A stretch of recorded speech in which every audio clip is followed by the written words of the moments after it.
Any woman that that doesn't take a backward step is called no nonsense and ice queen. It's kind of one of the crosses you have to bear as a female politician or leader. Okay, a bit of text feedback, and someone reckons that I don't know if this reference will mean anything to you, but someone reckons Boris Johnson looks like Vicky Pollard from Little Britain. Oh yeah. You know that one? Yeah. He needs his reality show, not Charlie Sheen. Yeah, that would be quite interesting, wouldn't it? I think the bumbling thing is a bit of an act, isn't it? The befuddled thing. Well, I mean, it's a way of distracting. We can joke about it, but it's a very serious role in a very powerful country, and they better get their act together pretty quickly. Okay. Good panel today, says Carolyn. Looking forward to hearing them again. Thanks. Nice to hear from you. 2101 is the text number. I've been to the Tour de France twice, says Rick. I've watched many alpine stages. It's always been part of the tour to allow the spectators to get very close to the action. But today's Froome was not the first to be knocked off in a crowd. Lance Armstrong was dragged down by a bag strap catching his handlebar in stage 15 of the 2003 Tour. Absolute mayhem. Apparently he fell on a syringe of steroids. I didn't. Is that how it happens? I know. It's the luck that guy had. It's terrible. We want to finish today by talking about banning stuff. Johnny Depp and Amber Heard's Australian Deputy Prime Minister friend Barnaby Joyce, who threatened to put down Amber's teacup Yorkies, is against a ban on greyhound racing in New South Wales. He says it's not the top end of town at the greyhound track, it's the bottom, and you have to be a little bit careful in jumping into a section of their lives. Lisa, do you agree? Well, I know nothing about greyhound racing, so I'll put that out there. That's a very, well, not a racist comment. Was it a classist comment for starters? Well, I think he feels like he's defending them from, bureaucratic regulation about people going in there and what messing about? with their way of It's life. about the fact that many thousands of these dogs are put down as soon as they're not competitive, and that they use live bait. Why not just regulate those two things? Yeah, it's an extraordinary thing they've done to ban a whole sport statewide. I kind of think, where were the intermediate steps? They just found out that there was bad practice there. Surely you'd weed out the people that are doing the bad practice, warn them. I assume it's been going on for years. But with regards to banning stuff, especially what seems quite abruptly here, you do have the whole problem, of a sport going underground and becoming less regulated, or whatever it is. You can apply that to anything, drugs or anything like that. That's the other side of the argument. If you ban it, do you lose control of it? If you don't ban greyhound racing in New South Wales, do you keep some element of control, make the treatment of the dogs better? All these kind of things, which should most definitely exist, most absolutely definitely exist. Or do you wipe the sport out in one foul swoop in a whole state, and then risk it going somewhere else and where you have no control at all? And this not just applies to greyhound racing in New South Wales, but all manner of things in our life. Yep.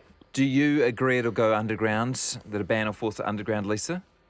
I don't think it will be banned because, there must be a lot of industry around this. And I think it has been banned already. Or it has actually been banned. Yeah, wow. But of course, What's ridiculous? Their out clauses. It's still going in Victoria. It's still going in Queensland.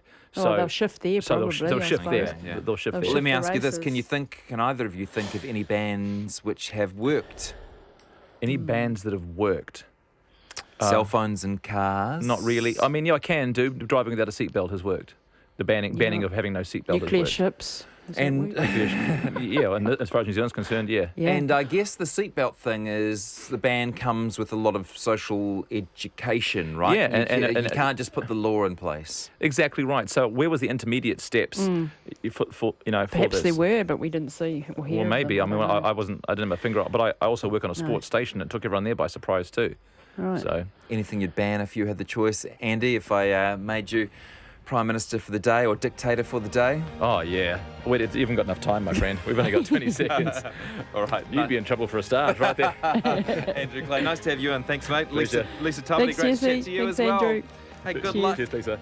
Good luck running across I'll in keep the you Samuel posted. Gibson Memorial Trust race. Yeah, can't wait Thank to hear you. how it goes. Thanks, mate. Novelist Philip Pullman describes Boris Johnson as a, quote, scruffy vortex of destruction.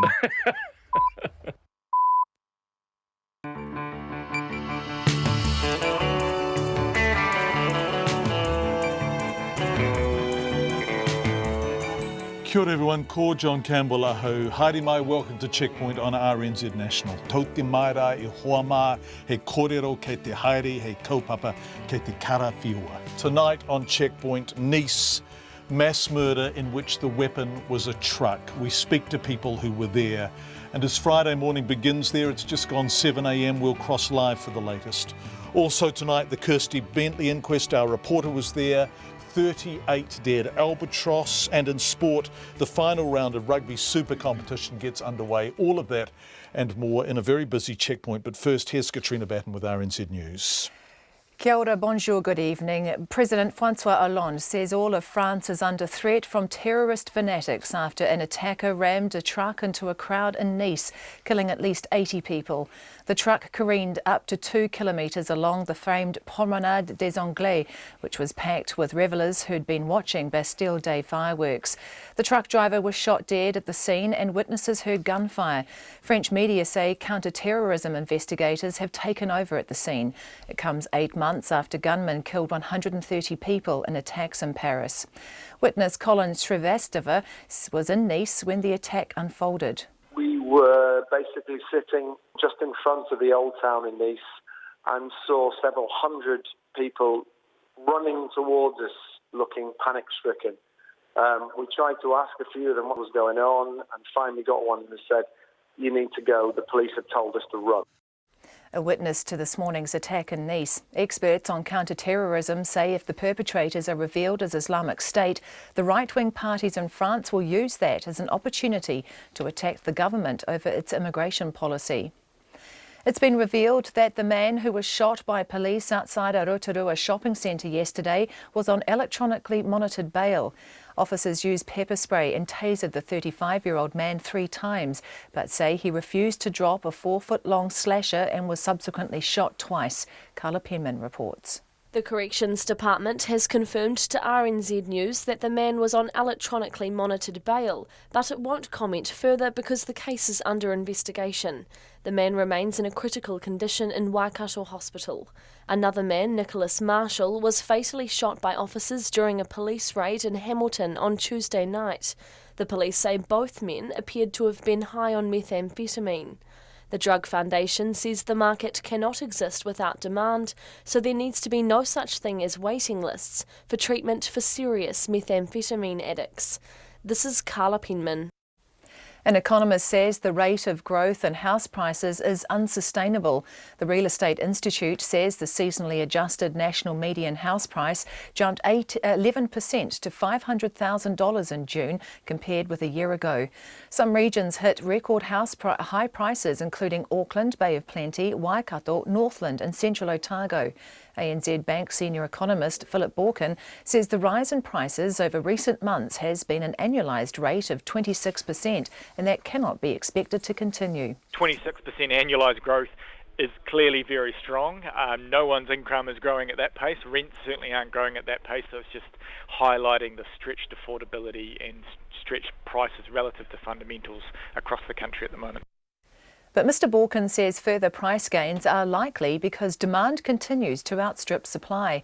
The Reserve Bank has signalled it may introduce extra lending limits to curb surging prices. The head of the inquiry into the death of Kirsty Bentley 18 years ago says he's now reviewing the case. The Ashburton teenager was last seen alive, leaving her home on New Year's Eve. Her body was found 2 weeks later near the Rakaia Gorge. Today, the coroner ruled her death was not an accident. Outside the inquest at the Christchurch District Court, the inquiry head, Detective Inspector Gregory Merton, said advances in technology mean forensic testing is now more refined and the exhibits have been re-examined again. He says he's committed to bringing to justice the person or persons responsible for Kirsty Bentley's death. Lightning set fire to an internet router in a house in Waikato this afternoon. Fire crews were sent to a house on Airport Road in Tamahere just after 2 after the resident called and said her modem had turned into a fireball. No one was injured and the fire was put out. Nearby at the Pacific Aerospace Staff reported a smell of burning following lightning strikes, but no fire was found. Severe thunderstorm warnings are in place over North Taranaki and western areas of Waitomo and Waikato until around 6 this evening. Met Service says strong gusts and possible coastal tornadoes are expected. In sport, it's already known which of the New Zealand sides are through to the Super Rugby playoffs, but just who will play who and where still hangs in the balance going into this weekend's final round of pool play. The Chiefs, Crusaders, Hurricanes and Highlanders have all qualified for the playoffs, but next week's playoff draw is still unknown. Sports editor Stephen Hewson reports. The Chiefs can seal a home quarter-final with a win over the defending champions, the Highlanders, in Dunedin tomorrow night, though the Crusaders, Hurricanes and Highlanders also have a chance of winning the New Zealand Conference. Whatever happens, two of the New Zealand teams are likely to play each other in the first week of the playoffs, despite New Zealand sides currently occupying 4 of the top 5 spots in the overall standings. Tonight in Auckland, the Blues, who are out of playoff contention, host the New South Wales Waratahs, who are still chasing top spot in the Australian Conference. This is Stephen Hewson. For the first time, New Zealand will have a trio of 1,500 metres at the Olympics. Julian Matthews and Hamish Carson have been selected to join 2008 Beijing silver medalist Nick Willis in the event. Netball New Zealand has appointed Jenny Wiley as the organisation's new chief executive, replacing Hilary Poole, who resigned last month. Wiley has worked for Netball New Zealand for the past 7 years as head of finance and more recently as interim CEO. That's the news. Tonight on Nights, the late Joe Strummer keeps the music real in London Calling. Country Life takes us to Bushhaven. Southland's Forest Sanctuary for Injured Native Birds. Dave Raish brings the sport, Eurosport. Now the dust has settled on the European Championship and we have a Sonic Tonic dedicated to peace and harmony. I reckon we could all do with a bit of that. On Nights with me, Brian Crump, from after the news at 7 on RNZ National. Met Service weather through to midnight tomorrow, Northland to Taranaki, including Coromandel Peninsula and Bay of Plenty. Occasional showers turning to rain for a time this evening, with some heavy and possibly squally thunderstorms. Becoming fine in Taupo and Bay of Plenty tonight. Gisborne and Hawke's Bay mainly fine, but a few showers at times. Whanganui to Wellington, also Wairarapa, Nelson and Marlborough. Remaining showers clearing south of Whanganui this evening and becoming mainly fine. A few showers returning to the Manawatu Ranges and Wairarapa tomorrow. Bulla and Westland showers clearing Westland for a time tomorrow. Canterbury, fine weather. Otago, Southland and Fiordland, scattered showers, some heavy about the southern coasts with hail. Rain with possible thunderstorms returning to Fiordland late tomorrow. Snow to 500 metres until morning. The Chatham Islands, a period of rain tonight, a few showers tomorrow. It's coming up to 5:08. Thank you very much, Katrina. We begin tonight, of course, in Nice. More than 80 dead, well, somewhere in the region of 80 dead, among them several children. A national holiday, the middle of summer, a southern French city on the Mediterranean. And as the crowds happily drifted home after a fireworks display, a man in a truck driving into them. Sharon Brett Kelly reports. Thousands of locals mixed with tourists to celebrate France's National Day, watching fireworks along the beach when a truck travelling at around 70 kilometres an hour ploughed into the crowd along the Promenade des Anglais, killing at least 80 people, including children, and injuring more than 100 others. As people fled for their lives, the driver of the truck was shot and killed by police, the vehicle's windscreen riddled with bullet holes. Social media showed images of people lying injured and dead in pools of blood on the street. Helicopters were brought in to transport the seriously injured to hospital, but witnesses say as people lay in the street, emergency services were slow to arrive. Nice resident Frank Sidoli described the pandemonium. The emergency services turned up half an hour later. A truck smashed into everyone. There was no security. It took the firemen 25 minutes or half an hour to arrive. We were working. It happened there on the promenade. Afterwards, there were shots and everything.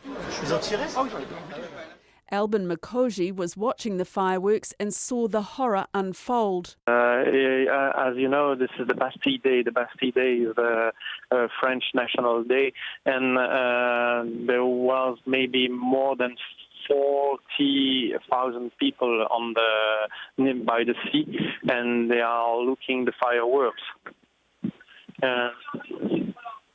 and it's exactly at those moments the things happen. I have seen a lot of people dead people, maybe around 60.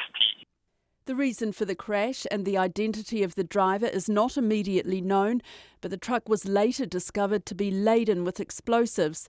The regional president of Provence-Alpes-Côte d'Azur, Christian Estrosi, said the attack was premeditated. A truck with a driver that committed an action that was completely structured and premeditated, which allows us to draw certain conclusions. It seems that he used a weapon out the window, and it was under these circumstances that he was killed. World leaders, including US President Barack Obama, have condemned the attack. EU leaders described the act as barbaric. Speaking from a summit in the Mongolian capital of Ulaanbaatar, European Council President Donald Tusk expressed his sorrow. It's a sad day for France, for Europe, for all of us here, also here in Mongolia. And it's a tragic paradox that the subject of the attack were people celebrating liberty, equality and fraternity. We all stand united with the families of the victims, with the French people and their government in the fight against violence and hatred. The attack comes almost 8 months to the day since Islamic State militants killed 130 people in the Paris terror attacks. For Checkpoint, Sharon Brett Kelly. Short time ago, our colleague at the BBC, Lise Doucette, tweeted a Twitter account called SOS Nice, and if you scroll down it, it's just photos of people who have not yet been accounted for. A few hours ago, the French President François Hollande explained to the nation the horror that unfolded in the city. À Nice, cette nuit, un camion a foncé sur la foule rassemblée. The horror has come down on France once again. At Nice tonight, a lorry rushed into a crowd who had gathered for the fireworks of the 14th of July with the intention of killing, of squashing, of massacring. We deplore at this moment 77 victims, including several children, and around 20 people injured with critical injuries. This attack, of which the terrorist character cannot be denied, is once again of a violence that is absolute. It's clear that we need to do everything we can to fight against terrorism. That's French President François Hollande. He told the country it's not yet known whether the driver of the truck who was shot had any accomplices. Was this a lone wolf attack? Was he connected to IS? Was it something else entirely? But he said authorities are doing everything they can to ensure they find any associates if they exist, and promise to remain vigilant against terrorism. I've decided that the state of emergency, which was to end on the 26th of July, will be extended by 3 months. Nothing will make us give up in our will to fight terrorism. And we will reinforce in our actions in Syria and Iraq. And we will continue to hit those who attack us on our soil in their homes. Monsieur Hollande also paid tribute to those who lost their lives. I'm expressing on behalf of the nation our solidarity with the victims and with their families. All means available will be deployed to help the injured. The White Plan, which mobilises all regional hospitals, has been set into motion.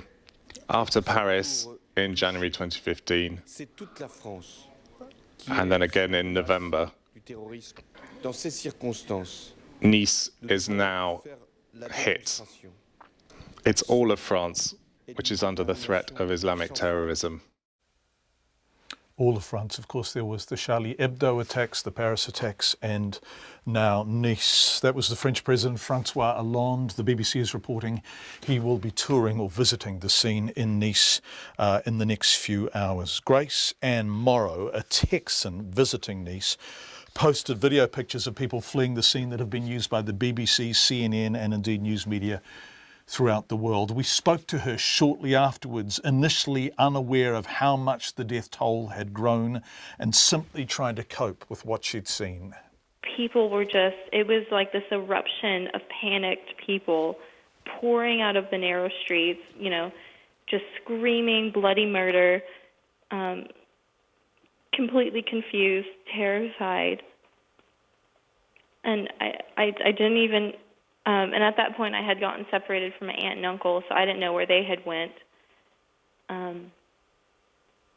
It's kind of inexplicable. And heartbreaking, because what you see is so ordinary and then so wrong. I mean, in your pictures there are parents pushing babies in buggies. You know, there are little kids, there are people in shorts and T-shirts. This was such a nice family night, wasn't it? It really was. It was, for this event to happen, it's completely paradoxical to what the night was all about. And did people know what was going on? Were the people who were running just running because other people were running? Everyone was just fleeing something, were they? Exactly. I mean, it was comparable to, this might sound juvenile, but it was a scene from a horror movie, from like a zombie movie. I mean, people were just running. I mean, you could put a horde of zombies behind them and it would fit the scene because people were completely running from this opposite direction of what had happened. I mean, nobody knew what was going on. Everyone knew that they just had to get out of there. What had the night been like? Oh, it was very positive. I mean, people were enjoying themselves. The way Nice celebrates things is very lively, family-oriented, music-oriented. I mean, these events go on all night. People come out of their houses to celebrate for 12 hours straight. I mean, the whole promenade des Anglais, which is a very popular place to go for events like Bastille Day. There was musicians lined up for the jazz festival. There was little like kiosks for giving cotton candy. Kids were buying little toys, and everybody was taking photos, and a lot of people were there. I mean, unsurprisingly, the streets had been closed off to transfer to cars, so that way, everybody could come out and just freely walk about and enjoy themselves. And the people would have been a mix, one imagines, lots of locals, but also foreign tourists, I suspect? Yes, exactly. It's hard to understand, isn't it, Grace Ann? What? I'm one is making assumptions that this is IS, and we know at some level what drives them, but the particular act of driving a truck into a crowd of people who have just had that kind of night, do you even begin to understand that? I don't, and that's why I'm having a really hard time comprehending what just happened. I've heard people say 30 dead, or how many is it now? I'm sorry, I'm not... It's more than double that. It's possibly over 70 now. I have so many friends who live here, and their families. I just really hope everyone I love is okay. Grace Ann Morrow, we spoke to her shortly after she put her pictures up on Instagram. Those pictures have been used by media organisations throughout the world. When we spoke to her, she thought the death toll was about 30. It had risen by that stage to about 70. Current reports put it at about 80. New information coming in on the so-called grenades and rifles in the truck. It appears the grenade wasn't armed or anyway usable, and that the rifles were fake. That's the latest reports. We are going to go to an Australian journalist now, Ben Terry, who was a block away from the promenade in Nice when the attack happened. This is his account of what happened. I was actually out on the Promenade des Anglais where the accident happened, had just turned around a corner, to be honest, sort of really just a block or so away from where the accident happened. We started seeing people running towards us, a few at first and then more, and we just started to run, and it was at that point that we heard gunshots, and we knew that something was terribly wrong. And so now that we're kind of really realising how bad it was, to be honest. Ben, who would have been at this event? Is this very much a family occasion? Absolutely. It's I'm sure you can imagine similar sorts of national holidays. There in Auckland, New Zealand or wherever. It's just a family atmosphere, fireworks, kids playing live music, a wonderful carnival kind of atmosphere, and it was just moments after the fireworks finished that this all happened. At first, you kind of hope that it might just be somebody setting off a cracker or a firework or something, but as we know now, not so, and just can't believe that so many have died now from what we're hearing. So an utterly happy event, and then this happens. It defies comprehension from this distance, Ben. It must be shattering to be there, to witness the aftermath of it and to try and absorb it and understand it. It really is. I mean, I know that the world was obviously shaken, especially, the Western world in the aftermath of the Paris attacks.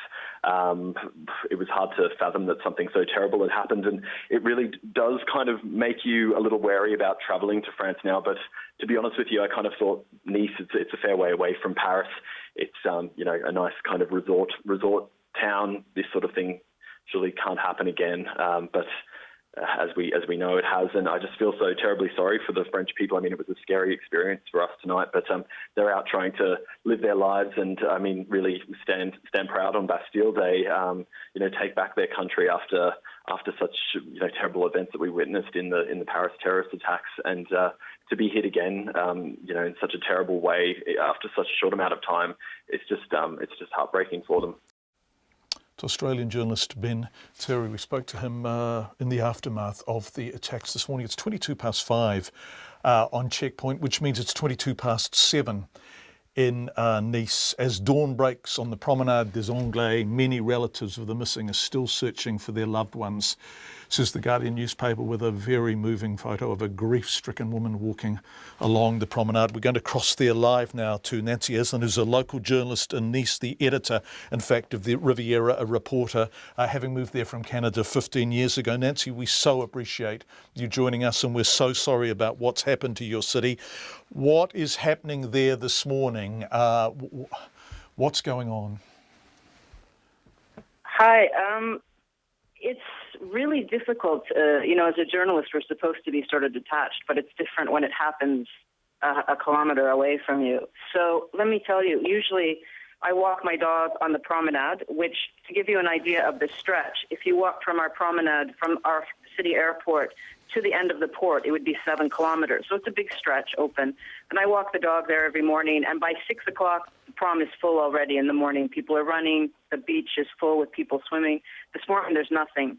You can't really even access the promenade. You can access the north side of the street, but there's just mostly police. I live, to give you an example, I lived for 9 years, 250 meters from the Negresco Hotel, which is just slightly west, of where the truck stopped. And for 9 years, over that time, I started to feel that there was an increasingly unsafe feeling living in such a high tourist area. So we moved. I think we've just lost Nancy. Who was describing that hotel. In fact, that hotel was being used as a kind of temporary triage centre. We spoke to a French photographer. Unfortunately, he gave us an amazing account of visiting it, but the phone line was so bad, it cut in and out so often that we couldn't use the audio, although we were tempted to give it a go because it was just riveting. But he said that hotel, which is a landmark on the waterfront there, had been converted into an emergency triage centre, not for the seriously wounded, but for people who were just in shock. And he went through there and he said it was just a who's who of people from around the world. He was absolutely certain there were Australians there, possibly, he said, even some New Zealanders, although there have been no reports of that. I think we've got Nancy back on the line. Nancy, you there? Sorry about that. I'm not sure why there's some network problem. Well, unsurprisingly, I guess that it's busy there. But you were describing this place and a sense of foreboding because it's just so busy and so accessible.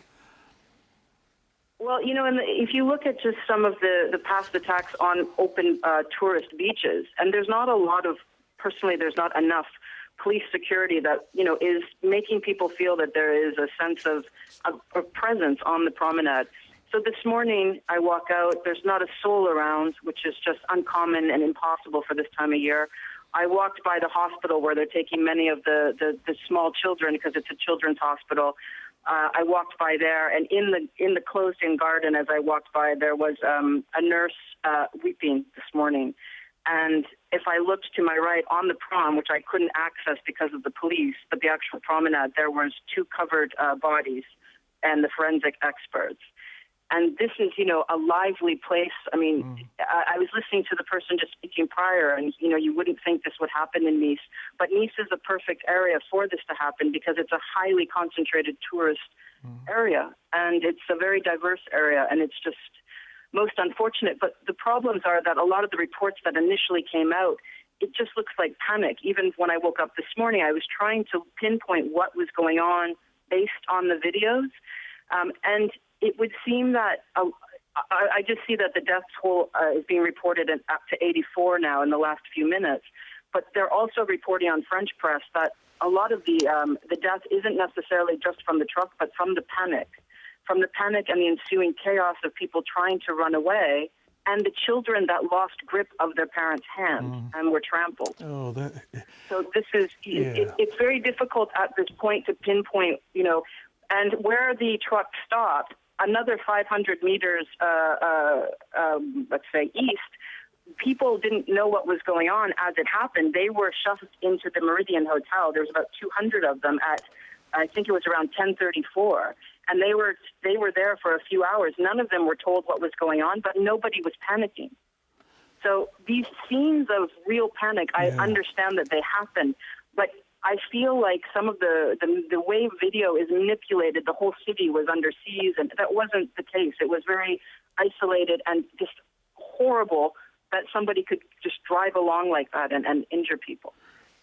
Nancy, this is an impossibly big conversation to have, and it's impossibly big, and we haven't even got long to have it in. So, but obviously now all sorts of pressures are going to come to bear. If we look across the channel, although I know you're in the south there, we have Brexit. Yep. There is the rise of xenophobia in France, including, in fact, with French representatives in the European Parliament. And there are reports that the man responsible may have been a Tunisian. How on earth now does France how does France reconcile all of this and get the balancing act right without losing what makes it France? Well, the fact that he attacked on Bastille Day will bring the French together. The French are resilient. But we know that the man that was driving the truck, the identification they found in the vehicle was his driver's license, not his ID card. So they are trying to match that driver's license with his DNA. And they say on the driver's license that he was born in Nice, but he has Tunisian roots. So this is the problem, is that, I think it's easy. And Nice, for example, as I understand it, since the wave of Arab Spring and things like that, I think there's a 17% immigration population now in Nice, which is quite large if you think about voting and how people, tend to support people within their own community. But the problem can never be that these types of attacks are pinpointed to just who you are. It's idealism and ideology. It's not just, you can't pinpoint the fact that there's people are trying to get into the UK and EU is struggling to control its borders and to communicate. You need homogenous security amongst the countries for one. I don't see how open borders could ever work anyway, but that's my personal opinion. But you cannot fight ideology with law, because this man had the right to be in France. He lives here. He's known by the police for violence with weapons, but he has no links to radicalization or Islam. And he was driving a truck, for goodness sake. I mean, it's not as if there were a huge cache of weapons involved. If he was a lone wolf, there will be no intelligence attached to this. I mean, how do you prevent how can you possibly combat this? Nancy, we've got to go, but we so appreciate you joining us live from Nice.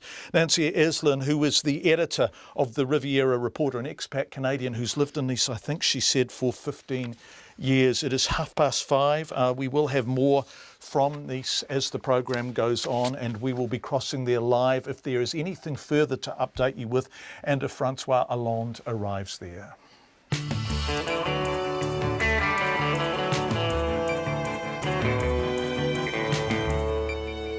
5:30 as I see it on Checkpoint. We're going to turn after the news headlines to the rest of the news of the day, well, some of it anyway. The inquest into the death of Ashburton teenager Kirsty Bentley. Boris Johnson has his first day as the UK's Foreign Secretary. This was pre-Nice, and he was getting grilled on some of the things he said about some of the people he'll now have to deal with.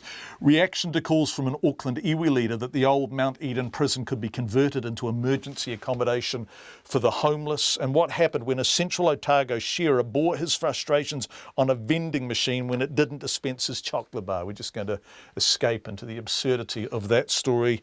All of that and more coming up. But first, the headlines with Katrina Batten. At least 80 people are dead in France after a truck drove into a crowd of people celebrating the national holiday Bastille Day. The truck barreled down the famed Promenade des Anglais seafront in Nice, sending hundreds of people fleeing and leaving bodies strewn in its wake. President Francois Hollande says all of France is under threat from terrorist fanatics after the attack. The Corrections Department has confirmed a man shot by police in Rotorua yesterday was on an electronically monitored bail. Officers used pepper spray and tasered the 35-year-old man 3 times, but say he refused to drop a 4-foot-long slasher and was subsequently shot twice. The man is in a critical condition in Waikato Hospital. The Drug Foundation says the country's methamphetamine problem is only going to be fixed by focusing on demand. Police have reported that the 2 men shot by police officers in separate incidents in Hamilton and Rotorua this week appear to have been high on methamphetamine. The Drug Foundation says the market for the drug can't exist without demand, and to counter it, there should be no waiting lists for serious addicts to get treatment. An ANZ Bank senior economist says the rate of growth in house prices is unsustainable. Figures from the Real Estate Institute show the national median house price jumped 11% in June compared with a year ago. Philip Borkin says the rise in prices over recent months has been an annualised rate of 26%, and that cannot be expected to continue. But he says further price gains are likely because demand continues to outstrip supply.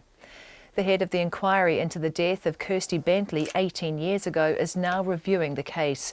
The Ashburton teenager was last seen alive leaving her home on New Year's Eve, and her body was found 2 weeks later near the Rakaya Gorge. Today, the coroner ruled her death was not an accident. The inquiry head, Detective Inspector Gregory Merton, says he's committed to bringing to justice the person or people responsible for Kirsty Bentley's death. Those are the headlines. I'll be back at 6 with more news, sport and weather. Thanks so much, Katrina. We covered Nice at length in the first half hour of the program. We're going to have a break from Nice, and if there's anything to update you with, we will cross back there live immediately. But we're going to go to Nona Peltier, who has joined us for the first time this week in the studio. Yes. Nona, it's nice to have you back, although we're well served by all our business reporters. There you go. National house prices remain strong despite a tight supply. Yes, and as we may have just heard in the news, it's been a big issue in terms of the pricing of houses versus the supply. So the supply is particularly narrow at the moment because it's winter time. So people who sell their houses, the old school ideas is that if you're going to sell your house, wait till the spring because it's going to sell better. Well, actually, that's not the best advice because right now there's a huge housing shortage. It's not just in Auckland either. There's a big supply issue right across the country, and that's starting to filter through into house pricing.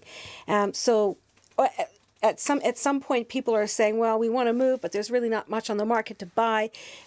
People are waiting till spring.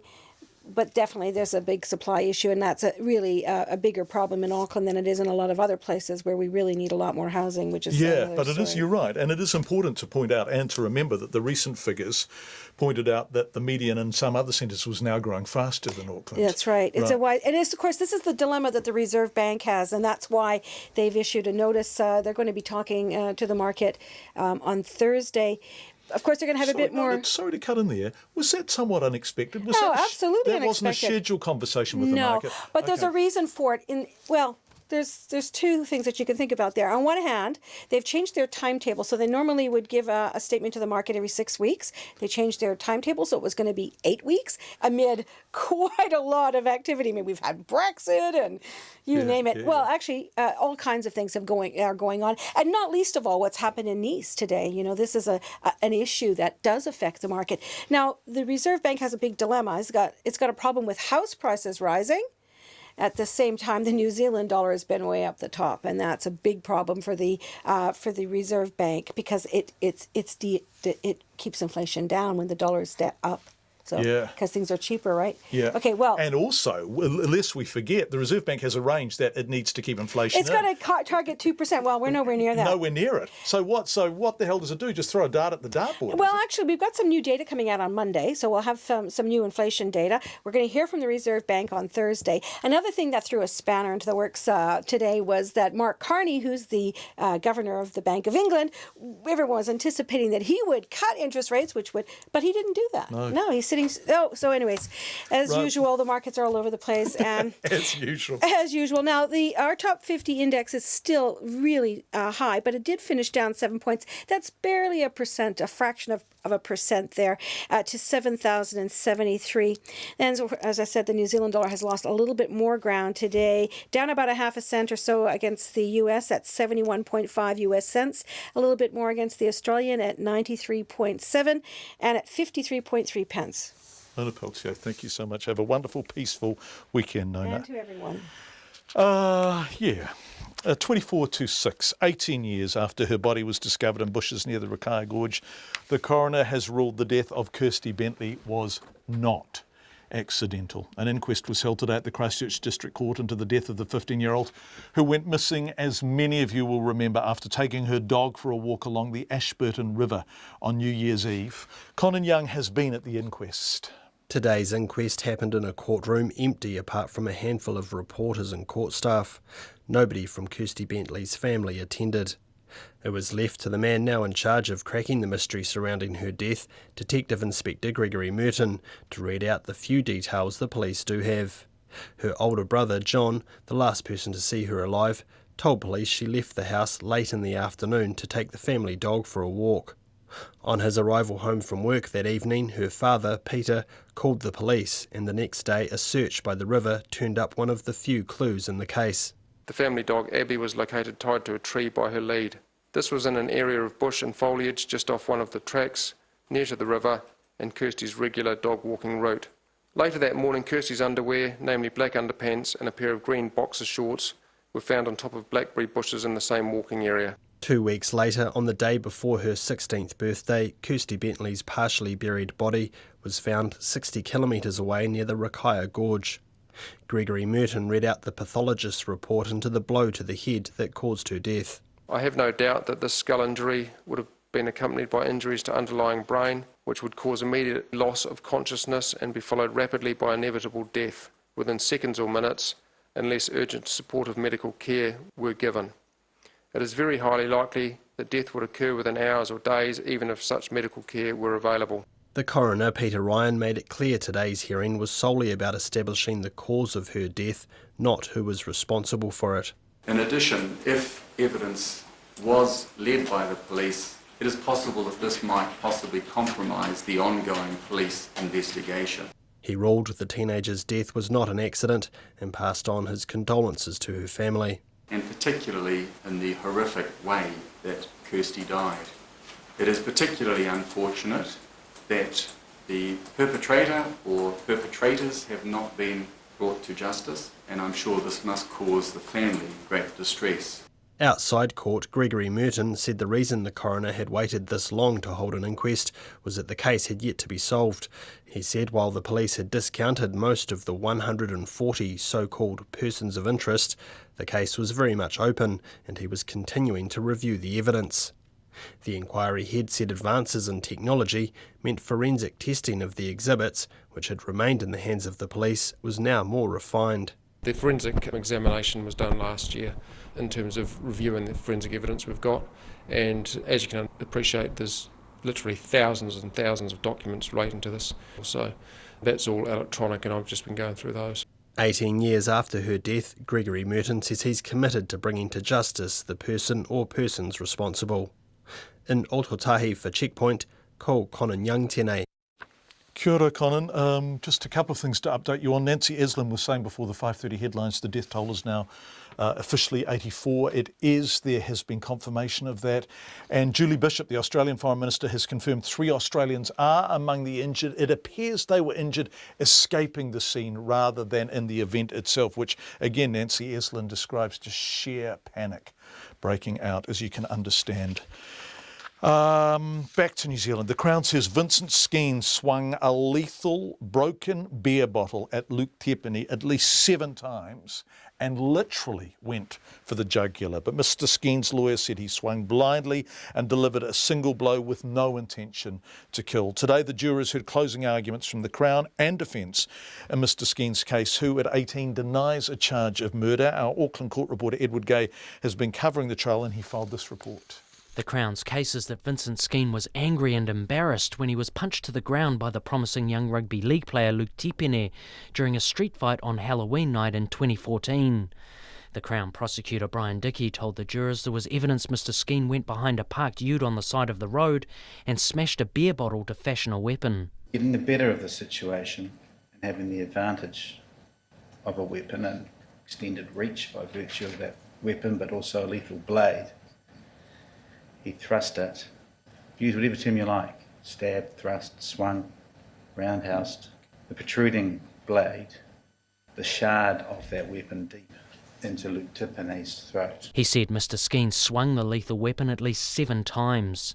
That's backed up by witnesses who watched the fight from a balcony and the pathology, which shows a catalogue of injuries on Luke Tepini's body. He aimed for the neck. He went for the throat. He literally went to the jugular. He said the Crown's case is that the wounds speak for themselves and Vincent Skeen's intentions. If we needed anything more at all, we could look at his words having just done so. Just after the event, he tells the ensemble, he announces, if you like, I've just stabbed that. There's no suggestion there I've made a terrible mistake. Mr. Dickey said even if they didn't find Mr. Skeen intended to murder, he knew that his actions could have led to Mr. Tepini's death and went ahead anyway. The Crown says that's murder. It needs to be called what it is. Yes, Vincent Skeen is a young man when this happened, but that won't make what is murder not murder. But Mr. Skeen's lawyer Lorraine Smith said her client had no intention to kill. When Vincent Skeen was 16 years old, he picked up a bottle and he hit another boy with it. That boy tragically died, and this tragedy changed the lives of 2 families forever. Mrs. Smith said her clients always accepted that what he had done was wrong, but she said Mr. Skeen never aimed at Mr. Tepini's neck and the Crown had overstated the evidence. The other very realistic probability or possibility is that Vincent was swinging out blindly without any intent to connect with any particular part of the body. Please don't forget for a moment how fast this all happened. She said Mr. Skeen had been drinking and had been punched in the head so hard that one witness described him as being in La La Land. Mrs. Smith also reminded jurors about what Mr. Skeen said to his friend shortly after the stabbing. And what he says is not anything boastful, not anything triumphant, not anything gleeful. He says, I've caked it. I've stuffed up. She pointed to the inconsistent evidence from witnesses to the fight and reminded the jurors that they had to be sure beyond reasonable doubt, and if they weren't, they must find her client not guilty. On Monday morning, the jurors will hear a summing up from Justice Peters before retiring to consider their verdicts. I Tamaki Makoto mō te hōtaka o te ahi, ko Edward Gay tēnei. Coming up to 5:45 on Checkpoint, a suggestion that the old Mount Eden prison could be used for emergency accommodation has been dismissed, but homeless advocates say rejuvenating old buildings should be looked at. An Auckland iwi leader who has just successfully renovated the old Kaitaia Hotel to house the homeless says a similar thing could be done with the prison. Tom Furley's been looking at this. Once home to around 450 prisoners, the old Victorian-era Mount Eden prison on prime real estate, close to public transport and in the Auckland Grammar Zone, lies unused. When its replacement was announced in 2008, the then Corrections Minister Phil Goff suggested part of the building could become a museum. That hasn't happened and its future is still undecided. Nada Glavish of Ngāti Whātua chairs the trust that turned the old Kaitaia Hotel into accommodation for homeless whānau. She says a similar thing could be done at the unused prison. It would be a good backpackers being right on the railways, and it's got about 400 rooms. And so there is an immediate solution that could be worked on. The co-chair of the New Zealand Coalition to End Homelessness, Corey Haddock, says it'd be an expensive solution. You'd have to spend significant amounts of money to refurbish it. You'd want to try and get rid of that prison feel, wouldn't you? But I mean, I think what they've done is a great idea, and any type of accommodation is important. And I think what it reinforces is the fact that we just need to be building more homes, and also we need to be retaining the houses that we've got. Wilf Holt is the Auckland City Mission's leader of the homeless community team. He says there's a poignancy to the prison, with some on the streets having experience of it when it was running. My memory of Mount Eden, gained over many visits there, is that you would have to spend a good dollop of money to bring that close to any kind of appropriate living environment. I think I'd much rather see that money spent on a motel block or a old hotel. Corey Haddock says something needs to be done to address the issue. I guess you want to try and utilise the resources you've got to the best of their ability. And the reality is there's a crisis, and there's a lot of people that are homeless. And I think the reality is people don't realise how many people there are homeless, if that makes sense. And so, we need accommodation for people, plain and simple. Wilf Holt says renovating old or unused buildings has worked in many parts of the world. If this kind of thinking could be developed, wow, look, all sorts of things could happen, and it's that energy that people have to drive a project that we really, really do admire, and is what's needed in the sector to make a difference. But turning the old Mount Eden prison into housing wouldn't be straightforward. Corrections says the old prison buildings are within the confines of the new correctional facility. The Northern Regional Manager, Jeanette Burns, says it's high security and accommodating other people, which raises serious security concerns. She also says the buildings are registered as a Category 1 historic place, and without lengthy investment, including upgrades to fire and seismic compliance, it wouldn't be safe to house people. For Checkpoint, Tom Furley. 6:12. A Dunedin Runanga is angry about freedom campers using a Māori burial ground as a toilet. The burial ground is on the edge of Warrington Domain on the coast north of Dunedin. The growth in freedom campers has put pressure on local public toilets. Actually, we've been talking about this in lots of areas. A few months ago, we were talking about it in Akaroa near Christchurch. But the Kati Huirapa Runaka ki Puki Te Raki wants something done. Susie Flack is a member of the Runanga. Tēnā koe. Susie, welcome to the program. So do people, forgive me because I don't know this place exactly, is it obviously a burial ground? Oh, kia ora, John. No, it's not obvious to people just coming into the domain, but the locals know that it is. But because it's a very old historic site, it's not like today when people are marked, their graves aren't marked, it's unmarked areas, and people were transient, so they moved on. It's full of artefacts. And so what are the freedom campers doing? Are they just using it as a loo? Well, I think the problem is it's the numbers of freedom campers. There are 4 toilets there, and there've always been 4 toilets there because the site is a domain. It's a recreational space for parks, for kids, for lifesavers, and for picnics, and for families to come to. And now that the council have opened it up for freedom camping for overnight stays, 2 days, 1 night, it's just got so popular, and that's just putting pressure on the toilets. And if maybe the toilets are under pressure, or they're just too lazy to go use the toilets, they're hopping out of their tent or their van and doing it under the trees or wherever. And it's actually the whole community that's upset about it. It's not, we're just one part of the community, the Rūnaka, and we have a responsibility to the estuary and the sea and the Kaimoana that's also there as well. So building more toilets wouldn't be the answer because the area is already under pressure for health to deal with the surge. It's a terrible. It's rude. First of all, it's rude, but equally, it's a terrible paradox. People come to New Zealand because it's clean and green, and then they go and crap in the clean and green, which is just outrageous behaviour.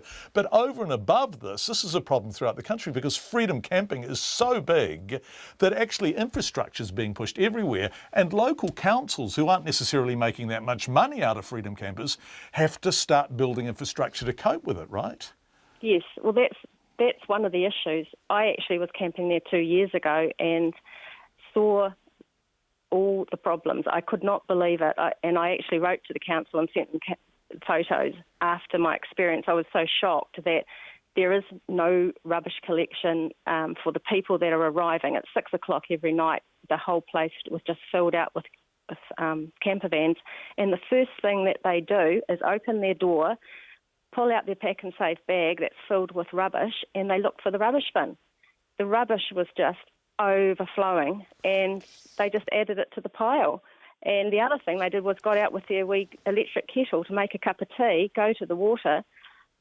There's no water, it's run out, because I was there in summer, and we have the other problem of families from in our area, I'm not sure where from, but extended families coming to camp and camping for weeks and weeks and weeks, and it's only an overnight stay. Yeah. But they're treating it like a camping ground, and they're using all the water. I've seen them fill up 44-litre buckets of water on their trailer every morning. So, of course, when the campers come in the evening, there's no water left. There's nothing left. So, Susie, what has to be done? Well, I think it needs to be monitored. I think the council need to think, how many people per night can these toilets service? And it just needs to be, I don't know how feasible that's going to be. The camping ground's 15 minutes from Dunedin. Do they have somebody at night saying, okay, it's full, we're shutting the gate now? It's an infrastructural problem, like you said. Yeah, and it's one not unique to that area. I hope it gets sorted out, though, because this is, not only is it beautiful there, but this is particularly important tapu ground. And so I hope it's sorted. Susie, thanks so much for joining us. We really appreciate your time. Susie Flack, who is a member of the Rūnaka. Thank you, Susie. We're going to talk some sport now. It's been a tough old 52 minutes. So far. So, Stephen Hewson, we're relying on you to cheer us up. Are you there, Stephen? Are you with us? I am, yep. Good. Have you got a good joke? A good joke? Yeah, I'll tell you what. You don't want me doing stand-up, John. I'll tell you what is a bit of a joke. Is the Super Rugby competition. It's wonderful. It's wonderful to see the Argentinians in it. It's wonderful to see a Japanese team in it. But there are too many South African teams and there are too many Australian teams, and they're not good enough, and they get to play each other. And at some level, they're much easier games, and the poor old New Zealanders bashing it out against each other, right? And so we're getting to the end of the season this weekend, and it's not going to quite end as fairly as it should, or is it?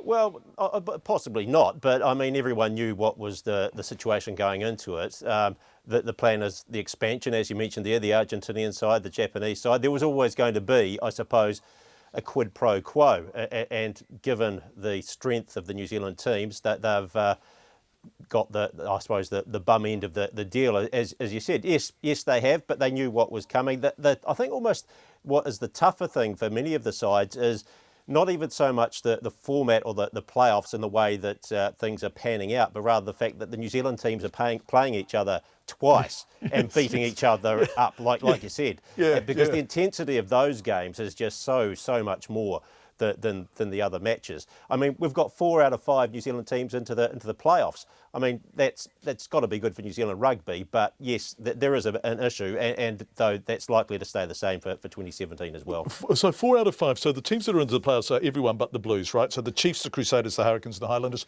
they're all in, and no matter what happens this weekend, that won't change, will it? Correct, but just how they then, or the draw for next week effectively, how that goes, we still don't know. The mathematical equations are endless, and I wouldn't even try to explain them because I'm not even sure I understand them myself. So if someone does, good on them. The Blues, though, while they play tonight, they play the New South Wales Waratahs in Auckland, they can still have quite an impact on the competition because the Waratahs are in contention to be the top Australian team. So if the Blues beat them, and the way they've been going in the past few weeks, the way they've finished with a flourish for this season, they could conceivably do that and sort of upset the cart for the Australian conference makeup. The Blues smited the Brumbies last week. That was just, and you'd have that Brumbies team, they're top of the table with the Waratahs. That's right. If people are wondering who the hell the Brumbies are, they're the Canberra-based side, and so they're the top Australian team at the moment. The Blues whopped them. So if on current form, the Waratahs don't travel as well as they might like, so on current form, would you be picking the Blues tonight? Or I think you have to. They're at home. They've also just got back, they've said today that Charlie Faumuina and George Moala, the two All Blacks that got injured in that Welsh series, are back. So they've actually come into the reserves for tonight's game. So they're late inclusions. And that's going to be a big boost for them. The Australian rugby is in, well, it's got a few issues because obviously the Super Rugby teams are struggling and the Wallabies got walloped by the England team in that 3-test series. So they've got a few issues there. Yeah, they have. And that's a real pity because Australia likes to win. So if they keep losing, they're going to lose crowds. And it's just a disaster across the board for those of us who love rugby as passionately as we do. So there's 2 local derbies this weekend, isn't it? The Chiefs Highlanders and the Crusaders Hurricanes, is that right? That's right. So the Chiefs are currently sitting at the top of the New Zealand Conference. How that all unfolds is, well, the Highlanders are hosting the Chiefs. Actually, I think the Highlanders have beaten the Chiefs the last 5 times they've played, so they've actually got the Chiefs' number. The Crusaders got the Hurricanes. Who knows how that's going to go? I mean, if the Crusaders lose, it could possibly be Todd Blackadder and Andy Ellis's last match in Christchurch because they're finishing up at the end of the season. If the Crusaders lose, it's likely they'll be playing their next match away from home. So, and even then, even if they won, there's still sorts of ramifications depending how the other matches go and as to how things might unfold for next week. This is fascinating, all of this. And but I'll tell you the other thing. I didn't realise this until I heard Katrina read it out before. 3 New Zealand 1,500 metre runners going to the Olympics, Stephen. Yeah, that's quite an achievement. The first time that we've had that, and those Hamish Carson is one of the late inclusions there. They've actually been training with Nick Willis at altitude in the States. Nick Willis has actually helped them sort of reach that qualifying mark. So 3 1,500 metre runners, and we've actually only got one more group of athletes to be named for the Olympics. That's the golfers on Monday, I think it is. But I mean that's pretty much a no-brainer. We'll have Lydia Ko, Ryan Fox, and Danny Lee named as the golfers for Rio. So that'll be and that will be or complete the list of the New Zealand team for the upcoming games. Our sports editor, Stephen Hewson. Thanks, Stephen. And have a good rugby-filled weekend. It's 2 minutes to 6. We really are going to have a bit of escapism here. And Otago Shearer was so angry at a vending machine withholding his chocolate bar that he cut it open with an axe grinder. Andrew James Eads admitted damaging the machine at his workplace in Alexandra in Central and has already appeared in court over it. He told our reporter Alex Ashton that he regrets nothing. No, it's a dodgy vending machine. He's got it rigged, and anyway, I said to him, your machine's playing up again. He told me to deal with it, so I did. How'd you deal with it? Well, with my grinder. So what'd you do exactly? Oh, I drove home, grabbed my grinder, drove back up here, cut the vending machine open, took my Snickers bar, and left it open for everyone to get what they owed. How was the Snickers bar in the end? It was fantastic. How do you think? Worth it? Oh, definitely worth it, yeah. How did you get fined? How did that all play out? Oh, it was no secret I'd done it, you know. Like, I spoke to the fella, he got smart. I told him I was going to go grab my grinder and cut my Snickers bar out. He says, do what you like, mate. So you did it. I did it, yeah. How was the machine dodgy? It will take your money. You know, you'll press B3 or B4 or even wants, and it'll go ding, ding, ding, like it's accepted your money, and nothing comes out. Have you spoken to the guy that owns the machine since? No, I got a court order preventing me from contacting him. Are you allowed to use the vending machine still? No, after he rang the cops, my boss told him to get his vending machine to off. Have you paid him yet? Or have you No. paid the reparation? No, I haven't. It's an expensive Snickers bar then. Well, no, you can't put a price on justice, can you?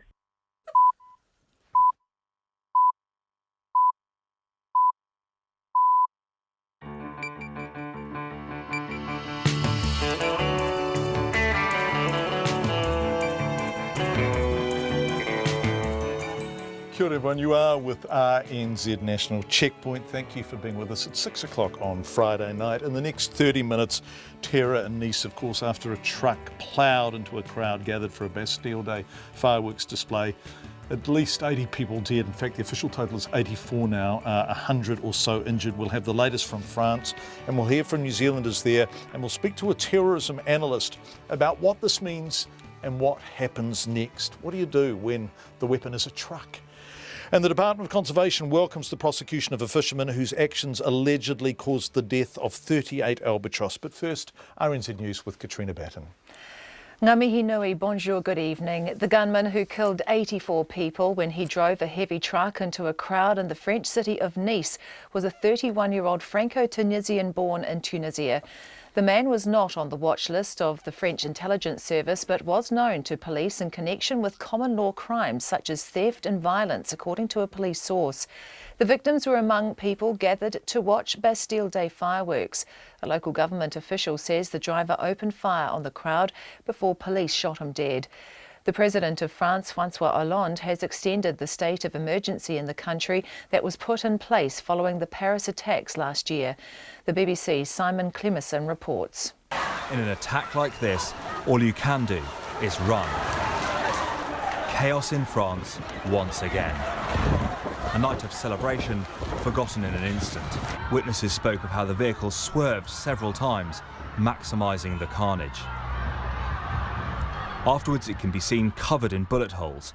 People initially thought they were hearing the Bastille Day fireworks. The driver was shot dead, but the French president says it's not clear if he had accomplices. France has been hit on the day of its national day, 14th of July, symbol of freedom, because human rights are denied by fanatics, and France is therefore their target.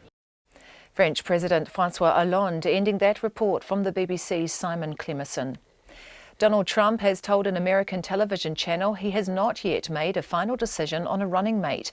Media reports suggest the Republican presidential candidate will name Mike Pence, the governor of Indiana and a member of the right-wing Tea Party movement.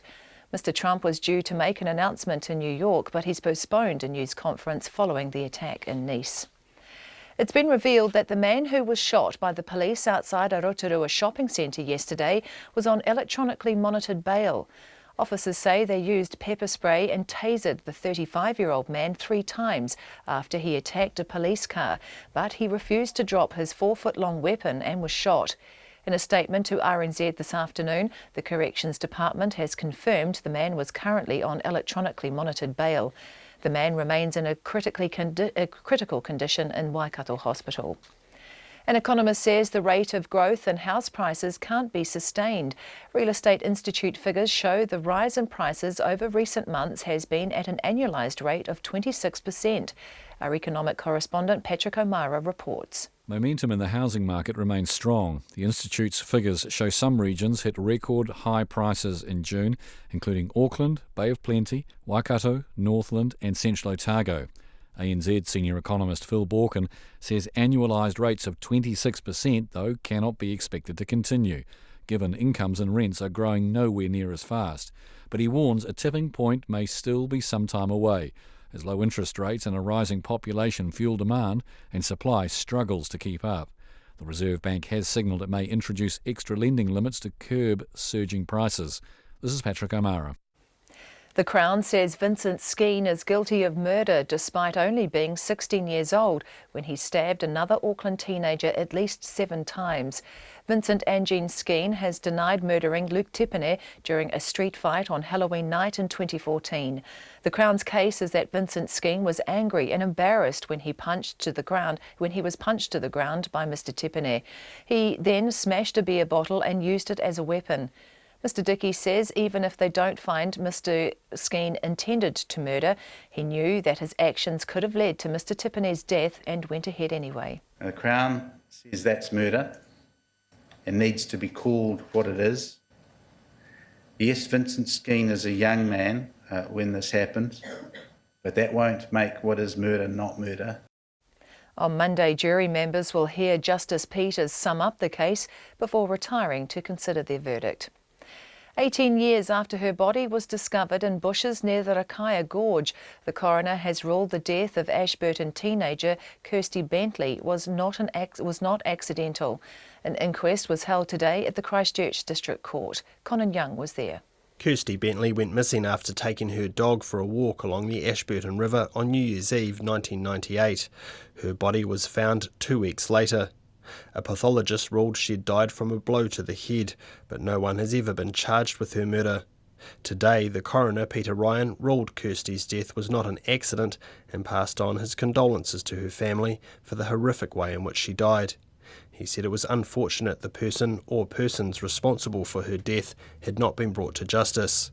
Peter Ryan commended the police for continuing to investigate the case. In Ototahi, ko Conan Young tēnei. In sport, the almost 4-year winning run of New Zealand sailors Peter Burling and Blair Tuke has come to an end just 3 weeks before the Rio Olympics. The 49er sailors were unbeaten in 27 regattas after winning a silver medal at the London Olympics in 2012. They were beaten by Australians Nathan Outeridge and Ian Jensen in the South American champs, which were sailed on Guanabara Bay in Rio, the same water which will be hosting the Olympic sailing competition. The Blues have received a boost ahead of their final game in the Super Rugby competition, with All Blacks Charlie Faumuina and George Moala both passing fitness tests and being included on the reserves bench for tonight's match against the New South Wales Waratahs.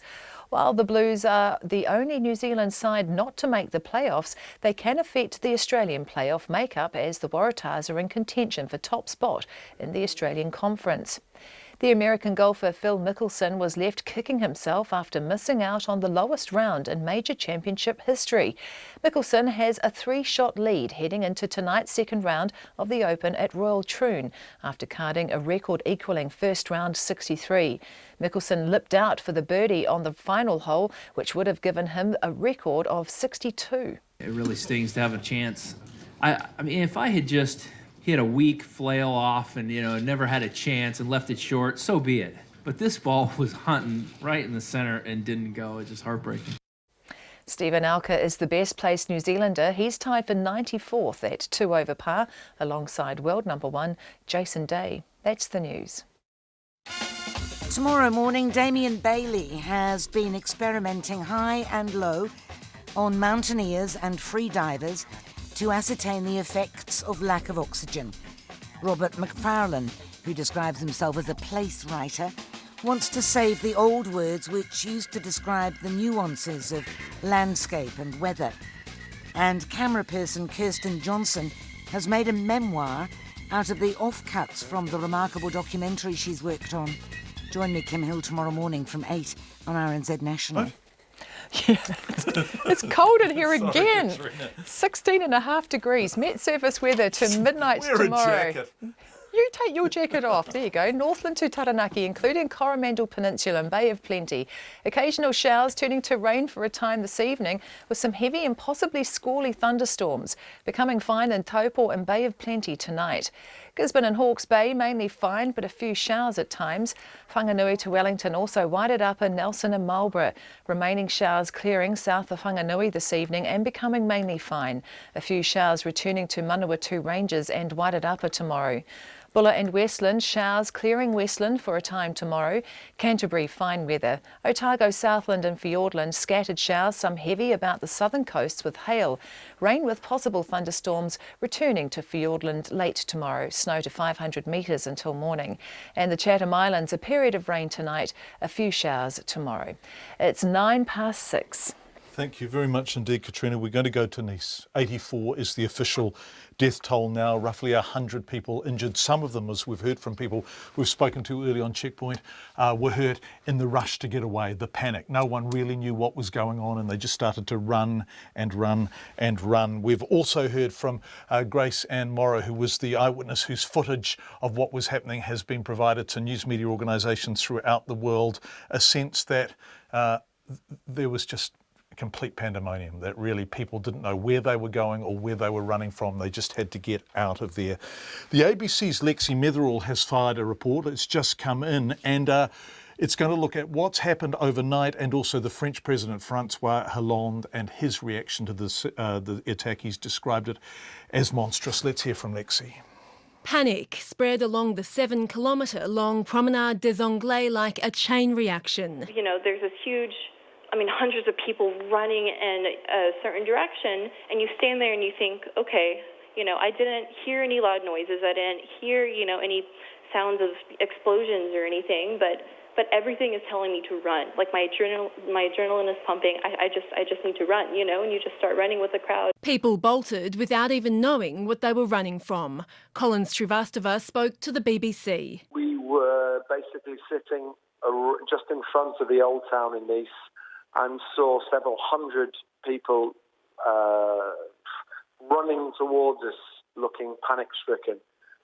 We tried to ask a few of them what the hell was going on, and finally got one who said, "You need to go, the police have told us to run." The police came running along and said, "Run now." The festive spirit of the Bastille Day celebrations turned to confusion and chaos as around 11 p.m, a 25-tonne truck with no licence plate mowed through the crowd. Dozens of bodies were left strewn along the road for some distance. Many others lay injured. Those who weren't killed or hurt were dazed with shock or racing frantically from the scene, some covered in blood. Thousands had been thronging along the beachfront promenade, making their way back from the night's fireworks, which had just ended when the truck rammed through. Eyewitnesses say the driver was zigzagging along the road, some say at full speed.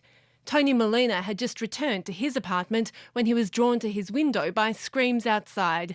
He told CNN about the horror he saw unfold from his balcony. My son and I come out to the balcony and we're hearing sounds.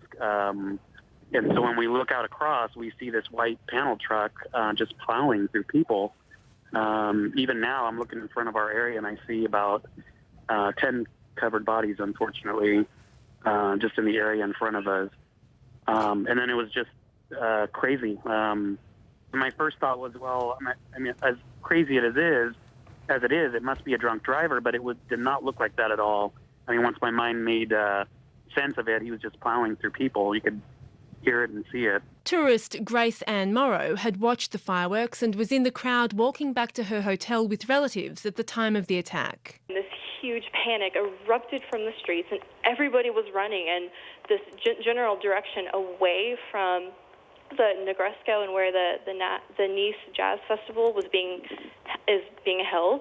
And I got separated from my aunt and uncle, and I was looking around for them, and we just had no idea what was going on. It was complete chaos, and people were screaming, kids were crying, security guards were on their walkie-talkies, and I only speak a little bit of French, but you could hear, words being mumbled, Susie, like suicide, and you're just thinking, oh my gosh, what is going on? And it was insane. Many survivors found shelter in hotels amid confusion over whether there were hostages or whether a gunman was still at large. Emergency services swarmed to the area, streets were shut off and all hospitals were put on standby. The head of the local regional government, Christian Estrosi, told local media police shot and killed the driver of the truck.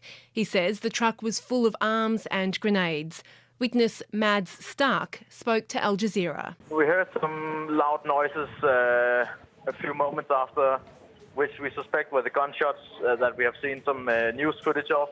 I can only see the back of the lorry, but I know that I saw on television that there were, I'll say, at least 15 shots through the windscreen.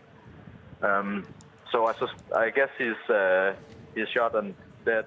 With terror visited on France with increasing regularity, authorities have been on heightened alert. Increased security measures had been in place along the resort areas of the south of France, with officers from the riot police force deployed wearing guns for the first time. But it still took some time to stop the truck. Counter-terrorism investigators are now on the case. That report from the ABC. While we're hearing from our Australian colleagues, we should say that it is confirmed 3 Australians were injured in the Nice attack. Julie Bishop has confirmed that a short time ago. But they were actually injured, it appears, as like many people, they were fleeing the scene. New Zealanders in Nice, there are no New Zealanders among the injured as far as we're aware, but there were some there. Rowan Quinn reports. Like many in the city, Jared Walker had been enjoying watching the fireworks with friends and was heading away from the area when there was a sudden change. Everyone started screaming and started running, and we ran for maybe, 100 metres, 150 metres, not that far, and then everyone just, stopped running and started walking, and it was quite a sudden thing. And then you heard some sirens. He says they saw the emergency services driving towards the scene as they headed home, about 2 kilometres from the attack, but initially they weren't even feeling safe at home. I know we've turned off all the lights.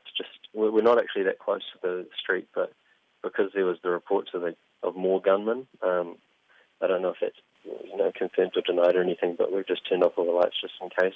Mr Walker used social media to let people know he was safe. He says he's waiting to hear whether he'll be called into the hospital in the morning to help. A woman from Nice who's living in Auckland, Carolyn Dejoignis, said she had many friends and family in the area and has been tracking them down. I just have my phone and nothing else, my computer. So except Skype, WhatsApp, Facebook, stuff like this, it's fine. But it's hard not to be there and just to knock at the door at your home. And to see everyone kind of stressed and to be here and I cannot do anything. She's since found they're all safe, but some had to hide or flee. Ms Dejoignis said the celebrations are usually one of the best days of the year and most people love gathering for the fireworks. She would have been there if she'd been home. In a way it's good because I'm safe, because in another way it's really selfish to say that because I wish I was there with everyone. The Ministry of Foreign Affairs says the embassy in Paris is liaising with French authorities to see if any New Zealanders have been hurt. The ministry has 882 New Zealanders registered in France and is urging any Kiwis there to contact family to let them know they're safe and well. Mō te hōtaka o te ahiahi ko Rowan Quinn tēnei. Kia ora, Rowan. The gunman who killed at least 80 people, 84 is the official total, was, we're now told, a 31-year-old Franco-Tunisian born in Tunisia. That from a police source. Joining us now is terrorism analyst Dr Greg Barton at Deakin University in Melbourne. Dr Barton, thank you for joining us. You're a good friend to Radio New Zealand and we appreciate your time and expertise. Does this look like a positive topic? Yeah, it wouldn't have been nice to talk about something other than this, but does it look like IS to you, or is this a lone wolf attack? Is it? I mean, it's way too early to say, but what are the patterns? Well, the patterns are, and it's not an either or thing. IS is in the business of crowdsourcing. It puts the call out for lone wolves, if you like, ones or twos, to go and do something of their own. So we saw Omar Martin in Orlando. They're quick to claim credit for that. The married couple in San Bernardino, California, in December. Of course, the attacks in Paris on November 13, the attacks in Istanbul airports, those were orchestrated, planned attacks with larger cells. this may just be the one individual, maybe one or two accomplices. Maybe there's no top-down direction, but it does look like Islamic State because of this pattern of going after soft targets, of indiscriminate killing, of somebody on a suicide mission, fully prepared to give their life in what they're doing. It fits into a pattern of attacks across Europe and indeed around the world, following on a horrible series of attacks during the month of Ramadan. All of those things suggest that, the group most likely is Islamic State, but it may just be a local cell, even one individual doing something in lone wolf mode. And previously there have been encouragements to do exactly this kind of attack from Islamic State. I like the phrase you used, top down. If it's not top down, if this is a guy who just took it upon himself to use a truck as a weapon, then there will be no intelligence around this. There will be no communications around this. This is hypothesis, of course. So, but if it is that, and if he's able to kill 84 people with a truck, then how do you possibly combat that? That's the chilling question, isn't it? Because I know in Australia and New Zealand, we don't have easy access to assault rifles or explosives, thank heaven, so we think we're a little bit safer. But if some kid who's frustrated for not being able to travel gets into his head, he'll just commandeer that bus or that garbage truck and drive it through a crowd. Looking at this attack, they're going to say, that's easy, I could do that, and it's devastatingly effective. The way you stop it is with intelligence, but intelligence really, by definition, depends upon somebody being part of a network and talking and picking that up. If it's really a lone wolf, it's very, very hard. We're asking the same question with Omar Martin and the Orlando, Florida shootings. I mean, there was a bit more there that might have, raised concerns and legitimate questions, but still, people one and two by themselves, very hard to stop. The intelligence that you need is intelligence that comes not just from intercepting phone calls, but from being plugged into a community. So in Omar Martin's case, had we listened more to people around him and former co-workers and paid more attention, maybe we would have been forewarned. In this case, maybe this guy's family, somebody was concerned that he had changed his behavioural mode, that he was behaving in a very strange fashion. Maybe that was the missed opportunity. We'll have to find out.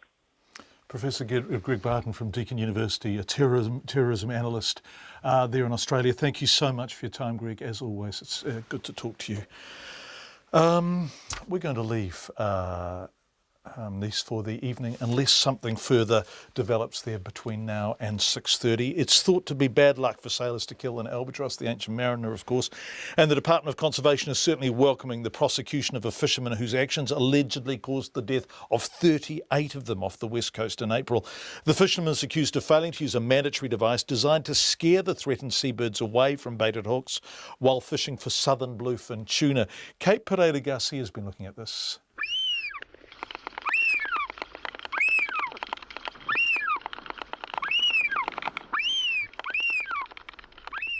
Wandering albatrosses are believed to have been among the several species killed by the longline tuna fisherman in April. He faces a maximum fine of $100,000 and the loss of the vessel involved. Albatrosses spend much of their lives at sea, hunting for dead fish on the water's surface. Baited hooks can look very similar, and being caught on lines is a massive hazard for the threatened birds. The Department of Conservation Science Advisor Igor Debsky says regulations require fishing boats to try and prevent catching birds. It's now well recognised globally that there are three component elements to minimising your bycatch. One of those is to set your fishing gear at night.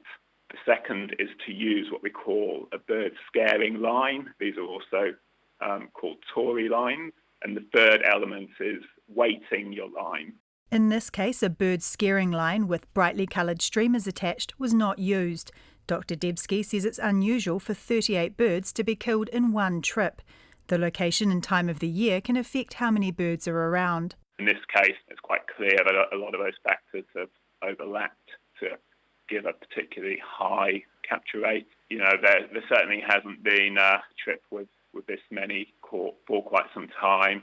Although, we have actually had quite low observer coverage over the last few years. Dr. Debsky says monitoring is always a matter of priorities, and coverage has been stepped up this year.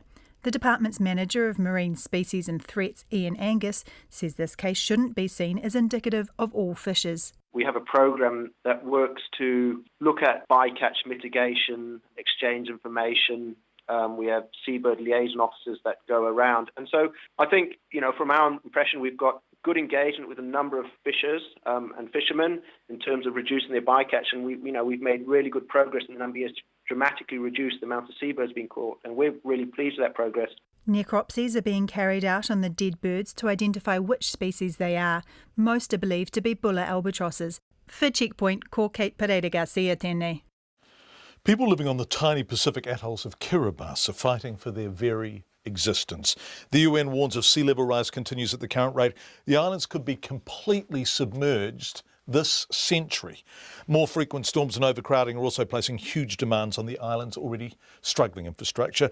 Our Deputy Political Editor Chris Bramwell recently visited Kiribati for RNZ Insight programme, and she filed this report for us.